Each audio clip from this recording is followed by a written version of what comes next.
لو شفت السحلية المجرمة دي في أي مكان ولقيتها جاية بتجري عليك بسرعة وهتهجم عليك، اوعى تجري منها، وقف مكانك. اثبت مكانك لا تولع وانت واقف.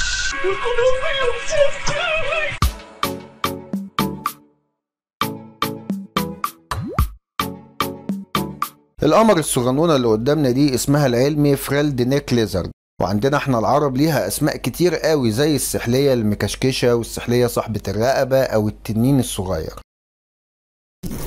موطنها الاصلي في شمال استراليا وفي جنوب غينيا الجديدة، وتعتبر من بين اشهر الحيوانات في استراليا جنب بجنب مع الكانجر والكوالا. بيوصل طولها ل 90 سنتيمتر، وده طبعا من الراس للديل، ووزنها كمان بيوصل ل 600 كيلو جرام تقريبا، يعني نص كيلو وشوية.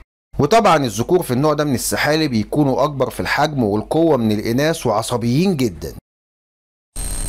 التنين القمر ده سبحان الخالق المبدع ليه طفرات والوان كتير قوي، زي الرمادي والبني والبرتقالي والاسود والاحمر والاصفر والابيض.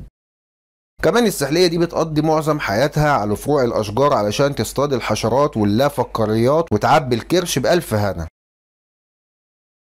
سحلية الرقبة من اسمها كده هو ده سلاحها الوحيد، او بمعنى ادق اهم سلاح عندها، لانها لو حست باي خطر او عدو بيتربص بيها هتنفخ الجلد اللي على رقبتها ده علشان تبان اكبر في الحجم وتخوف اللي قدامها حتى لو كان انسان شحط كبير طول بعرض.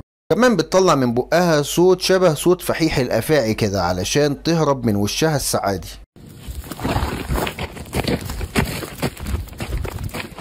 اهو بعد كل الاكشن ده بقى احب اطمنك واقول لك ما تجريش ابدا من قدامها، لان السحليه دي ما بتمتلكش اي غدد سميه واسنانها صغيره جدا وضعيفه بالزاف، وهي نفسها غير مؤذيه تماما للبشر، هي بتاعت افلام وشو وحوارات مش اكتر. ولو جريت من قدامها هتجرأها عليك وهتجري وراك باقصى سرعه عندها وهتخوفك على الفاضي.